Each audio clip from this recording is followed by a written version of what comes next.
Comment donc croire ce qui, après s'être dévoué à l'homme, si juste, appréciateur des vertus et des talents, ont demandé tout à coup un entraînement naturel et se sont plaints d'avoir été forcés quand ils s'étaient donné eux-mêmes?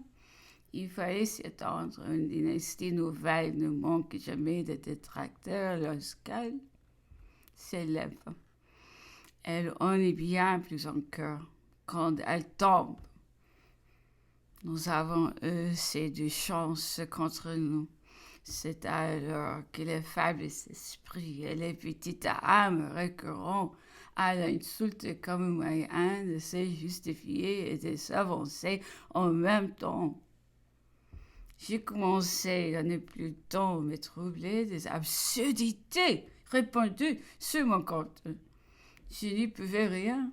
C'était un système. Le nom même de ma mère, jusqu'à la respecter par la calomnie, se trouvait mêlé aux récits les plus ridicules. Il ne faut pas jusqu'à un prétendu sorcière qui fabriqua sur elle les mémoires les plus absurdes. Quelquefois, on composait en correspondant ce qu'on lui attribuait, les étrangers aussi. De leur côté, recueillions des anecdotes qui n'avions pas le sens commun et publions ces niaiseries en faisant de les croire vraies. Un homme d'esprit auquel j'ai témoigné mon impatience de voir l'attention publique s'attacher continuellement sur moi, mais il dit cela ne peut être autrement. C'est une conséquence de votre position. Agissez ou n'agissez pas, soyez appréciés ou ne le soyez pas, c'est égal. Donc, par vos antécédents, on vous suppose le pouvoir de nuire, vous êtes redouté. La justesse de ce raisonnement fut sans effet et me donna plus d'indifférence en cœur sur tout ce qu'on pouvait dire de moi. D'ailleurs, des haines du moment valent à la peine qu'on se tourmente-t-on pour les désarmer? Si l'on tient à obtenir justice, n'est-il pas ce moment où le monde la rend toujours? Et puisque la mort nous mène à ce moment, il faut se consoler du présent et l'attendre avec confiance. Partout où les arts me conduisait la curiosité plus que l'intérêt portait beaucoup de monde à vouloir me connaître.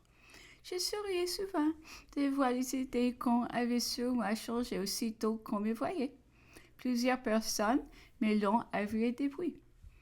Une reine, quand des êtres mêlés à des grands événements, belle fille, belle sœur du premier capitaine du monde, était à leurs yeux capable, comme Jeanne d'Arc, ou comme Jeanne de Montfort, d'être à la tête d'une armée ou de l'État. Il se la représentait en grande, forte, brune, la physionomie fière, dure, bien caractérisée. Et ils ne trouvions plus qu'une femme faible, blonde, mince, et sur le visage de laquelle les traits de la douleur étaient encore plus marqués que ceux du temps.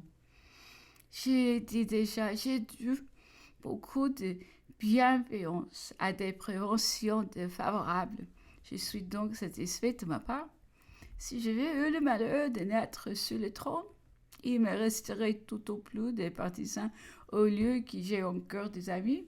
Les personnes qui ont passé si subitement pour moi de la curiosité à l'intérêt m'ont inspiré le besoin de me faire entièrement connaître à elles. Je n'avais jamais pensé à écrire mes mémoires. Seulement après le divorce, voyant quelqu'un blâmer mon frère d'y avoir consenti, je fus surprise des difficultés que la vérité éprouve à se répandre. J'ai tracé en un instant tous les détails de cet événement et j'en étais restée là. Madame la comtesse de Nassouty, femme remplie d'esprit, était au d'Aix-la-Chapelle, en même temps que moi, en 1812. Elle me pressait beaucoup d'écrire ma vie. Je l'assurais que je n'en aurais jamais la patience. Eh bien, veuillez me la raconter, me dit-elle.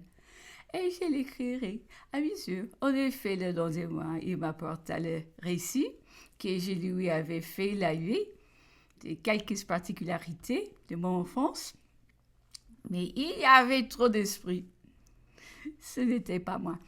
Tout en convenant, tu mérites cet essai. Je lui ai avoué que je ne voulais pas m'entendre parler autrement que je n'ai parlerai moi-même.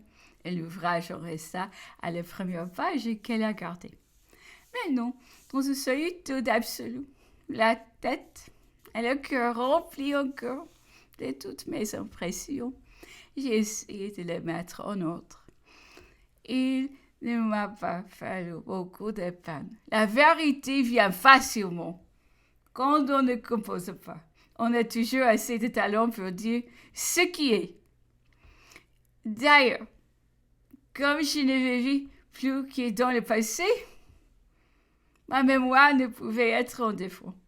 J'ai vu si souvent besoin de me demander compte de ma conduite dans toutes les circonstances qui ma vie toute entière était présente à mon souvenir et que j'en retrouvais facilement les impressions.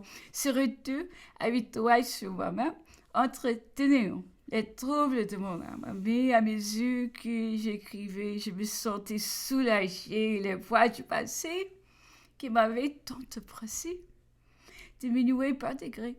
Il me semblait que je venais de le confier à une amie et déjà commencé pour moi l'oubli des mots qui n'est presque jamais qu'il est bien fait du temps.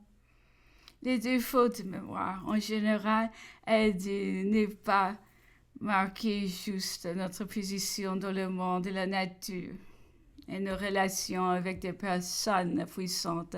Le mot propre nous place toujours mieux que nous n'étions comme par exemple lorsqu'il nous attribue la gloire de conseil quand nous n'avons eu les plus souvent que le mérite de l'obéissance.